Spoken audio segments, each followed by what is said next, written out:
Hello everyone. तो आज के इस लेक्चर में हम रिकर्जन को कंटिन्यू करेंगे और सबसे पहले हम गो थ्रू कर लेते हैं कि कौन कौन से क्वेश्चंस हम आज के इस वीडियो लेक्चर में कवर करने वाले हैं। ये क्वेश्चन गेट 2023 में आया था। The integer value printed by the ANSI C program given below is a NET related question है और इसमें कुछ चंक ऑफ कोड गिवन है and we will see it. Okay, so second question है जो कि 91 में आया था। ये फाइबोनाची सीरीज से रिलेटेड क्वेश्चन हैं। इसमें हमें फाइबोनाची 7 का वैल्यू इवेल्युएट करना है।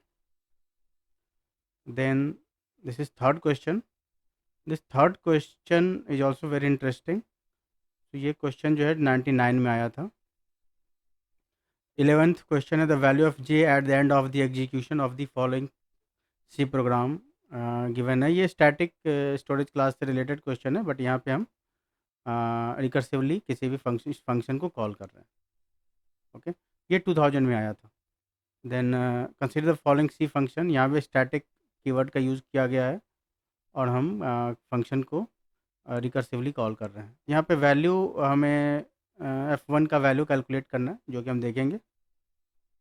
ठीक है, चलिए तो अब हम स्टार्ट करते हैं। हमारा जो फर्स्ट क्वेश्चन है, the integer value printed by the ANSI C program is given below. यहाँ पे हमारे पास एक चंक ऑफ कोड गिवन है। ओके, और इस कोड में वन सेकेंड, इट्स फाइन। ये कोड हमारे पास गिवन है। हम मेन फंक्शन से फंक पी कॉल कर रहे हैं। फंक पी मेरा कॉल हो रहा है। ये मेरा फंक पी फंक्शन है। इसमें एक स्टैटिक वेरिएबल गिवन है, static int x equals to 1, और यहाँ पे हम एक्स को हम इंक्रीमेंट कर रहे हैं। After incrementing we will return x value. ठीक है, जो कि यहाँ पे एक्स में स्टोर हो जाएगा। फिर हम फंक पी को कॉल कर रहे हैं और फाइनली हमें एक्स प्लस वाई का वैल्यू निकालना है। तो यहाँ पे बेसिकली रिकर्जन तो यूज़ नहीं हो रहा है। यहाँ पे हम स्टोरेज क्लास के बारे में समझेंगे कि स्टोरेज क्लास कैसे वर्क करता है। सी फर्स्ट ऑफ ऑल हमारा प्रोग्राम जो है स्टार्ट होगा फंक फी मेन फंक्शन से, और फंक फी जब कॉल होगा, ओके, तो फंक फी कॉल होगा तो पहले static int x equals to 1, x में वेरिएबल 1 असाइन होगा, right. Initially x equals to 1 assign होगा। फिर हमने एक्स का पोस्ट इंक्रीमेंट किया और रिटर्न एक्स किया। ओके, जब रिटर्न एक्स किया तो यहाँ पे एक्स में जो मेन फंक्शन है, इस मेन फंक्शन में x equals to after incrementing 2 store हो जाएगा, राइट। अब हम सेकेंड टाइम कॉल करेंगे func P plus x. Okay, func P plus x call करेंगे। इसका मतलब है कि ये कॉल हो रहा है फंक पी FUNC पी और प्लस एक्स। एक्स का वैल्यू क्या है? एक्स का वैल्यू यहाँ पे 2 गिवन है, मीन्स जो हमारा रिटर्न वैल्यू आया वो आ गया। जब हम सेकेंड टाइम फंक पी कॉल करेंगे तो ये मेरा जो फंक्शन है इसमें एक्स इक्वल्स टू पहले 1 था, फिर बाद में इंक्रीमेंट होने के बाद 2 हो गया। लेकिन सेकेंड टाइम कॉल होगा तो इसका वैल्यू एक्स इक्वल्स टू ही होगा, क्योंकि हम जानते हैं कि स्टैटिक स्टोरेज वेरिएबल होता है। स्टोरेज वेरिएबल स्टोरेज कीवर्ड जो है स्टैटिक, उसमें क्या होता है कि वन टाइम इनिशियलाइजेशन होता है। अगर मान लो कि हम स्टैटिक कीवर्ड यूज नहीं करते इस वेरिएबल के साथ, उस केस में क्या होता कि जस्ट एक ऑटो वेरिएबल होता। तो ये जो इस फंक्शन के लिए, इस फंक्शन फंक्शन के लिए ये ऑटो वेरिएबल जो है वो एक लोकल वेरिएबल की तरह होता है और ये स्टोर हो जाता कहाँ पे? स्टैक में। ठीक है, स्टैक में स्टोर हो जाता और x इक्वल्स टू 1 यहाँ पे आ जाता। जब सेकेंड टाइम कॉल करते हैं तो जब ये फंक्शन जो है एग्जीक्यूशन कंप्लीट कर लेता, एग्जीक्यूशन कंप्लीशन के बाद ये स्टैक जो है पॉप आउट हो जाता है। वन वेरिएबल, जो वेरिएबल है वो वैनिश हो जाता है। तो सेकेंड टाइम जब कॉल होता है तो ये दोबारा से ये इनिशियलाइज होता है x इक्वल्स टू 1। ओके, और फिर यहाँ पे हम 2 मेरा x प्लस प्लस होता, फिर यहाँ पे 2 रिटर्न होता। लेकिन यहाँ पे हम जब स्टैटिक कीवर्ड यूज़ कर रहे हैं तो स्टैटिक कीवर्ड के यूज़ करने की वजह से मेरा जो वेरिएबल है x इक्वल्स टू 1, ये स्टैक में स्टोर नहीं हो रहा है, ये बेसिकली कोड सेगमेंट में स्टोर हो रहा है। ठीक है, तो it's not code segment, it's data segment. Static variable जो है वो डेटा सेगमेंट में मेरा स्टोर हो रहा है। राइट। इस डेटा सेगमेंट में स्टोर हो रहा है मेरा स्टैटिक वेरिएबल। तो स्टैटिक वेरिएबल जब डेटा सेगमेंट में स्टोर हो रहा है तो after completion of execution by function P, ये मेरा जो वेरिएबल है incremented variable x equals to 2, जो भी डेटा सेगमेंट है उसमें जो x इक्वल्स टू 2 जो है वो वैनिश नहीं होगा। और वो कब तक वैनिश नहीं होगा? जब तक कि मेरा प्रोग्राम एग्जीक्यूशन में है। हाँ, जब प्रोग्राम टर्मिनेट कर जाता है, कंप्लीट प्रोग्राम टर्मिनेट कर जाता है, उस केस में x इक्वल्स टू 2 वैनिश हो जाएगा। ठीक है, क्योंकि जितने भी वेरिएबल्स हैं वो सारे, उन सब के लिए जो भी लोकेशन स्टोर एलोकेट किया गया है स्टोर होने के लिए, वो सारे के सारे फ्री हो जाते हैं after completion of the execution. तो यहाँ पे ये कोड सेगमेंट, ये डेटा सेगमेंट में जो स्टोर है, ये तब तक स्टोर रहेगा जब तक ये मेरा फंक्शन एग्जीक्यूशन में है। तो अगर सेकेंड टाइम हम फंक्शन भी कॉल करेंगे तो ये देखेगा कि स्टैटिक इंडेक्स है, तो इसका मतलब है कि ये डेटा सेगमेंट में एक्स होगा। It will check in data segment x equals to 2, right. फिर 2 यहाँ पे इंक्रीमेंट होगा, ओके। 2 यहाँ इंक्रीमेंट होगा और रिटर्न एक्स हो जाएगा। यहाँ पे पहले 2 था, यहाँ पे हो जाएगा y का value 3 after incrementing 2, then 5 equal to 5, okay. इसका मतलब है कि स्टैटिक, इसलिए हम जानते हैं कि स्टैटिक वेरिएबल जो है वो वन टाइम इनिशियलाइज होता है, बट ऑटो वेरिएबल्स जो होते हैं वो मल्टीपल टाइम्स इनिशियलाइज होते हैं। और इसका मतलब है कि स्टैटिक वेरिएबल जो है, स्टैटिक वेरिएबल क्या होता है? इनिशियलाइज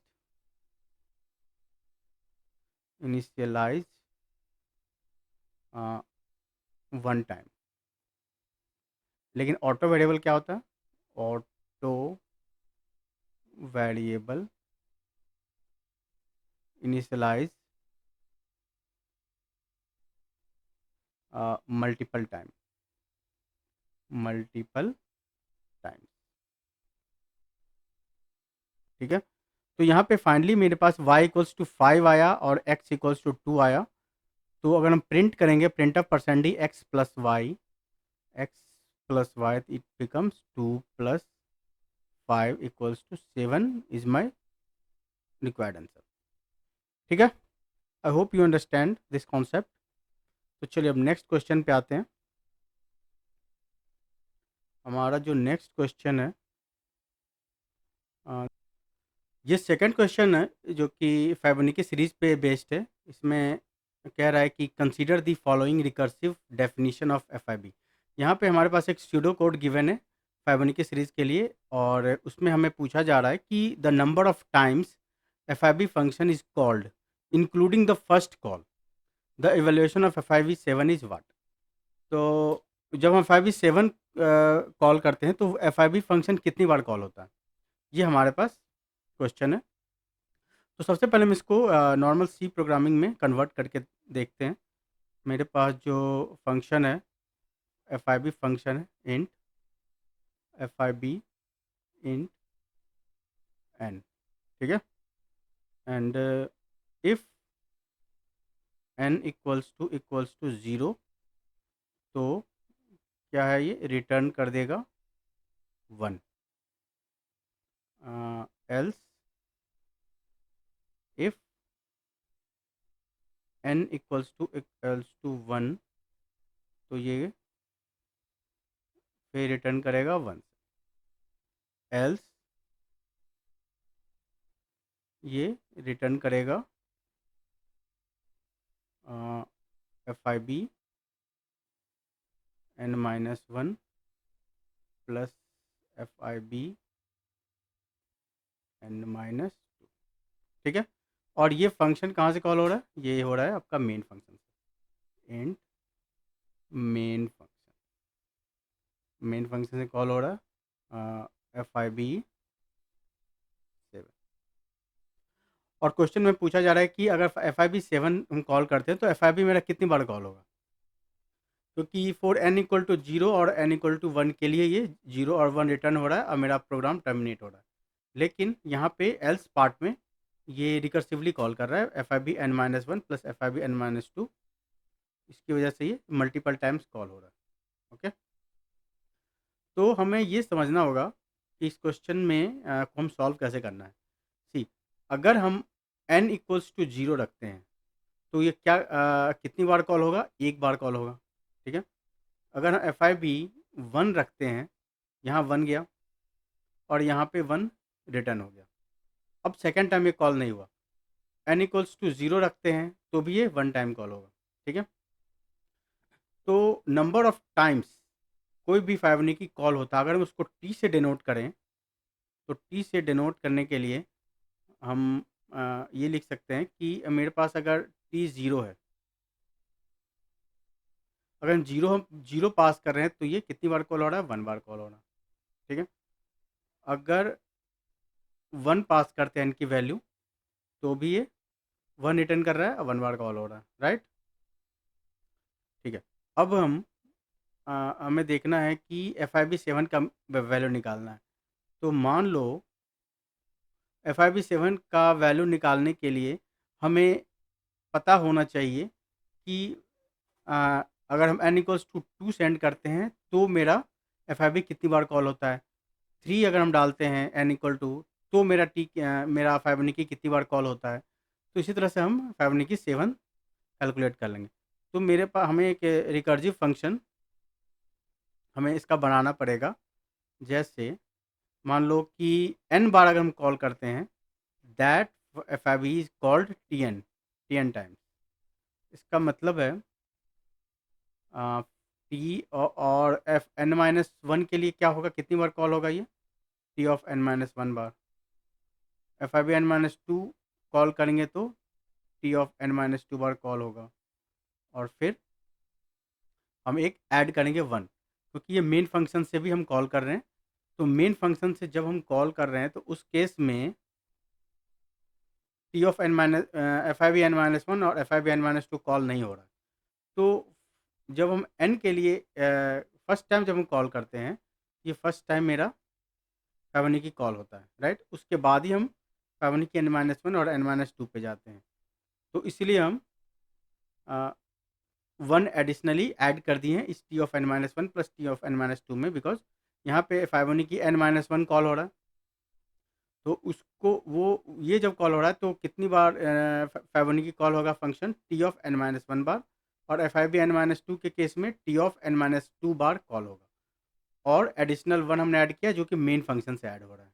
ये मेरा कंप्लीट एक्सप्रेशन हो जाएगा, रिकर्सिव एक्सप्रेशन फॉर एन के लिए, एन टाइम्स कॉल होने के लिए, राइट।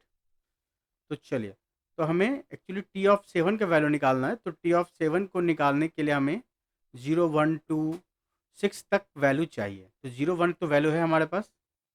तो अब हम टी टू की वैल्यू निकालते हैं, T of two. T of two equals to क्या होगा? T of 1 plus T of 0 plus 1 equals to 3, ठीक है। फिर टी ऑफ 3 के लिए क्या होगा? T of 2 T of 1 plus 1। T two का हमने निकाला 3 प्लस 1 प्लस 1 इक्वल्स टू 5। इसी तरह से टी ऑफ 4 के लिए, टी ऑफ 4 के लिए निकालेंगे T of 3, T of 2 T of 2 T of 2 plus 1। T of 3 का क्या था? 5। 5 प्लस टी ऑफ 2 का क्या है? 3 plus 1 equals to 9। Similarly T of 5 के लिए, T of 4 T of 3 plus 1 equals to, T of 4 के लिए हमने निकाला है 9 प्लस 3 के लिए निकाला है हमने 5 प्लस 1। फिर टी ऑफ 6 के लिए, T of 5 T of 4 plus 1 equals to, T of 5 क्या है? टी ऑफ 5 है 15। 15 प्लस टी ऑफ 4 है 9 प्लस 1 इक्वल्स टू 25, ठीक है। तो यहाँ पे मेरे पास T6 का वैल्यू हो गया 25। अब लास्ट है मेरा T ऑफ 7। T ऑफ 7 के लिए T of 6, T of 5 plus 1। T of 6 क्या है? 25 प्लस 15 प्लस 1 इक्वल्स टू 41। इसका मतलब मेरा जो एफ फंक्शन है वो 41 टाइम्स कॉल होगा जब हम FIB7 से इसको कॉल करेंगे। Means n equals to 7 value invoke करेंगे, तो उस केस में मेरा जो नंबर ऑफ टाइम्स जो वैल्यू होगा वो 7 होगा मेरा आंसर, ठीक है। I hope you understand. तो चलिए अब थर्ड क्वेश्चन पे आते हैं।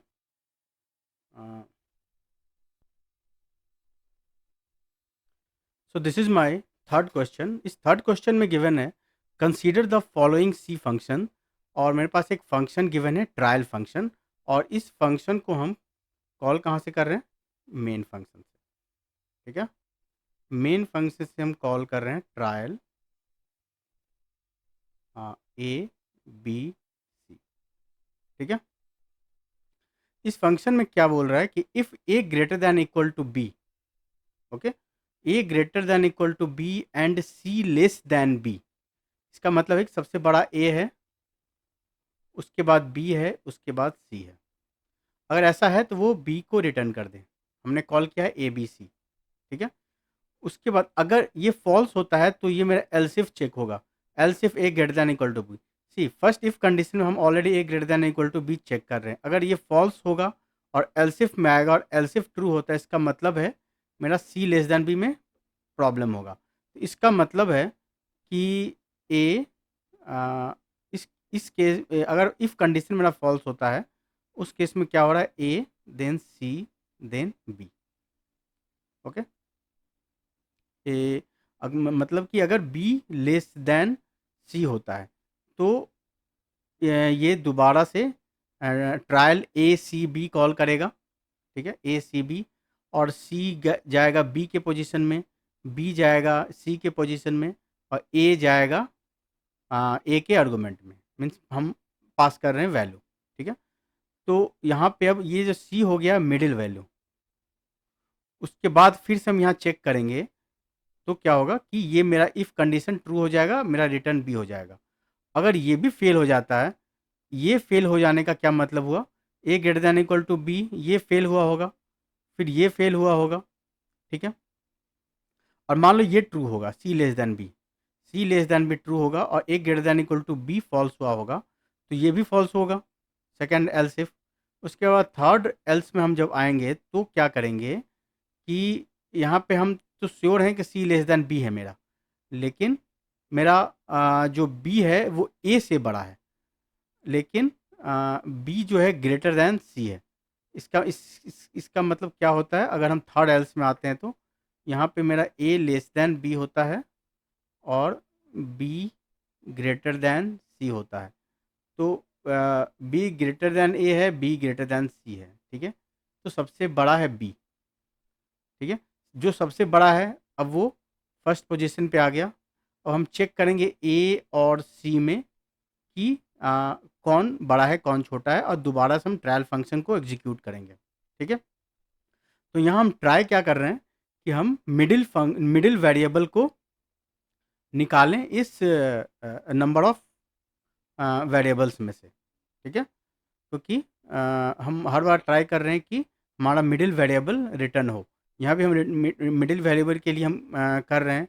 फिर इस केस में भी अगर मेरा C ग्रेटर देन B होता है, ठीक है, उस केस में भी अगर ये भी फेल होता है तो हम दोबारा से B मेरा लार्जर हो गया, A मिडिल, C सबसे स्मॉलर, और दोबारा से हम कॉल करते हैं, दोबारा से रीवेरीफाई करते हैं। तो इसका मतलब ये मेरा find the middle number of ABC is the correct answer, ठीक है।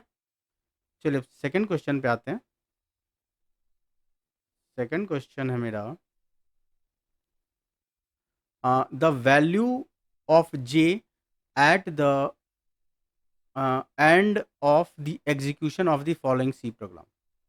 यहाँ पे मेरे पास एक मेन फंक्शन है इंट आई जे। यहाँ पे हमने लूप लगाया है और J equals to increment I. पहले आई इक्वल टू जीरो के लिए कॉल होगा, फिर वो काउंट रिटर्न करेगा, फिर आई इक्वल टू वन के लिए कॉल होगा, फिर टू के लिए होगा, फिर थ्री के लिए होगा, फिर फोर के लिए होगा। तो सबसे पहले हम चेक करते हैं for I equals to zero. I equal to zero के लिए मेरा जब J equals to increment zero call होगा, तो ये आई का वैल्यू इंक्रीमेंट में हो गया वन, सॉरी इंक्रीमेंट में गया आई में गया ज़ीरो। तो यहाँ पे आई इक्वल्स टू ज़ीरो हुआ। और काउंट काउंट यहाँ पे पहले ज़ीरो था, लेकिन उसके बाद काउंट प्लस आई ज़ीरो, तो ज़ीरो। ठीक है, और ये रिटर्न कर देगा काउंट रिटर्न करेगा तो जे का वैल्यू हो जाएगा ज़ीरो। ठीक है, फिर I equals to one, one के लिए कॉल होगा, फिर यहाँ पे भी I I equal to one हो गया, फिर काउंट यहाँ पे क्या होगा, zero plus one equal to one, और हमने फिर से रिटर्न किया काउंट वन है और वो इंक्रीमेंट को गया, फिर यहाँ पे जे इक्वल्स टू वन, फिर I equals to to call करेंगे तो यहाँ पे काउंट क्या हो जाएगा, काउंट इनिशियली वन था और one plus I two, three, और काउंट रिटर्न हो जाएगा थ्री, तो फिर जे का वैल्यू क्या हो जाएगा थ्री, फिर आई इक्वल्स टू थ्री, फिर लूप चला, फिर यहाँ पे हम आई इक्वल्स टू क्या पास कर रहे हैं, आई का वैल्यू हम पास कर रहे हैं थ्री। ओके, और यहाँ पे काउंट क्या हो जाएगा, काउंट हो जाएगा count plus I, count plus आई क्या है, इनिशियली काउंट कितना था, थ्री था, तो थ्री प्लस थ्री, सिक्स। ठीक है, उसके बाद ये रिटर्न कर देगा सिक्स, जे इक्वल्स टू हो जाएगा सिक्स। उसके बाद I equals to four, I equals to four pass करेंगे, यहाँ पे काउंट क्या हो जाएगा, count plus I, count initially कितना था, काउंट इनिशियली सिक्स था, six plus I equals to, हमने फोर पास किया है फोर, अब क्या होगा, रिटर्न क्या करेगा टेन, तो यहाँ जे इक्वल्स टू टेन हो जाएगा। उसके बाद मेरा लूप टर्मिनेट हो जाएगा, तो फाइनली हमें जो आंसर मिलेगा वो टेन आंसर। ठीक है, चलिए अब हम नेक्स्ट क्वेश्चन पे आते हैं।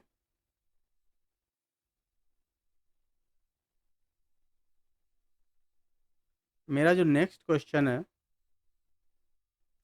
यहाँ भी स्टैटिक स्टोरेज वेरिएबल का हम यूज़ कर रहे हैं। ओके, यहाँ पे basically the value returned by F1 is what, ये क्वेश्चन है। तो देखिए पहले हम क्वेश्चन समझते हैं। इंट फंक्शन इंट एन, यहाँ पे मेरा जो फंक्शन है वो, उसमें जो हम वेरिएबल यूज़ कर रहे हैं दैट वेरिएबल इज स्टैटिक, तो ये वन टाइम इनिशियलाइज होगा, राइट। फिर हम चेक कर रहे हैं N is greater than equal to five, तो रिटर्न एन कर देगा, otherwise N equals to N plus I. फिर हम इंक्रीमेंट करेंगे और हम रिटर्न एफ एन करेंगे। ओके, चलिए हम यहाँ पे मेन फंक्शन से हम कॉल कर रहे हैं। तो फर्स्ट टाइम जब जाएगा तो एन का वैल्यू क्या होगा, एन का वैल्यू वन होगा। फिर यहाँ पे स्टैटिक इंट आई, हम जानते हैं कि स्टैटिक वेरिएबल है, वन टाइम इनिशियलाइज होगा, यहाँ पे आई इक्वल्स टू वन। ठीक है, फिर N greater than equal to five, क्या one greater than equal to five है, नहीं है, तो यहाँ पे N equals to N plus है, एन क्या था वन, प्लस आई का वैल्यू क्या है वन, इक्वल्स टू टू। ठीक है, फिर आई का हम पोस्ट इंक्रीमेंट करते हैं, ये क्या हो जाएगा टू, फिर रिटर्न एफ एन, एन का वैल्यू क्या है, एन का वैल्यू है फाइनली हमने टू निकाला, टू। फिर टू के लिए कॉल होगा, टू के लिए कॉल होगा, यहाँ टू के लिए कॉल होगा तो N equals to two, n greater than equal to 5 है, नहीं है, तो n equals to n plus I, n का वैल्यू 2 है और प्लस आई का वैल्यू 2 है, हमने इंक्रीमेंट किया था और ये बेसिकली स्टैटिक वेरिएबल है, तो ये डेटा सेगमेंट में स्टोर होता है, तो इट विल बी इंक्रीमेंटेड। ठीक है, तो ये 2 हो गया, तो n equals to 2 plus 2 equals to 4 और i plus plus, i plus plus क्या है 3।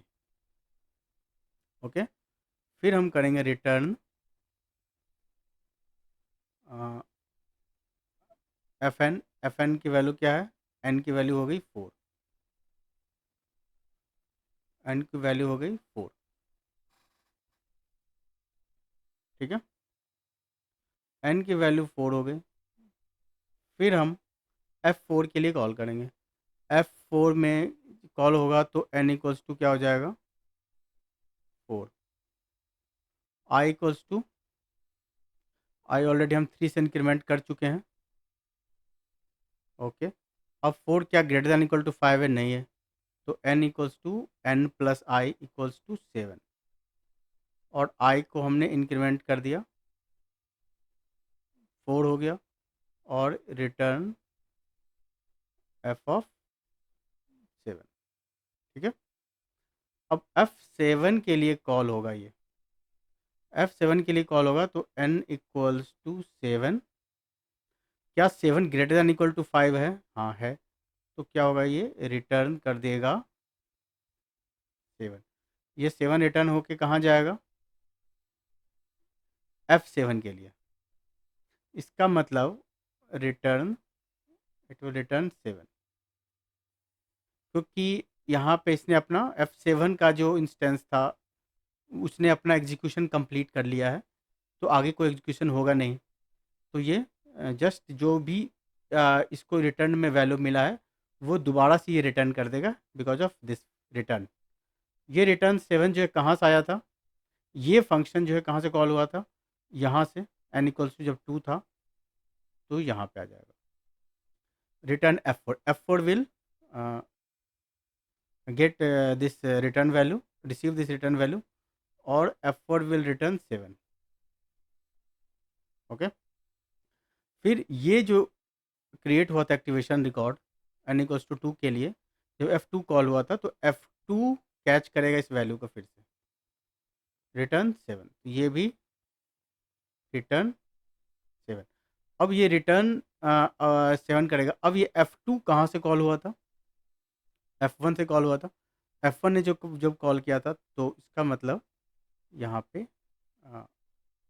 f1 कॉल हुआ था, उस केस में n इक्वल टू 1 हुआ था, अब ये रिटर्न 7 क्या होगा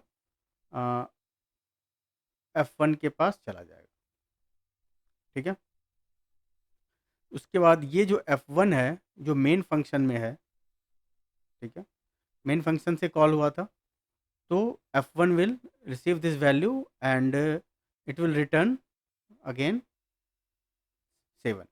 ठीक है, तो f1 जो कॉल हुआ था यहाँ पे f1 इसमें आया था, तो ये इसको फाइनली इस f1 में फाइनली इस वाले फंक्शन में 7 रिसीव हुआ और इसने 7 रिटर्न कर दिया, इसका मतलब मेरा ऑप्शन सी जो है वो करेक्ट है। ठीक है, I hope you understand this concept. तो चलिए आज के लिए हम ये पाँच क्वेश्चंस कंसिडर करते हैं, कुछ क्वेश्चंस काफ़ी लंबे हो गए थे। ठीक है, चलिए अब नेक्स्ट वीडियो लेक्चर में हम देखेंगे और भी PYQ के क्वेश्चंस जो कि रिकर्जन पे बेस्ड है। ठीक है, चलिए थैंक यू।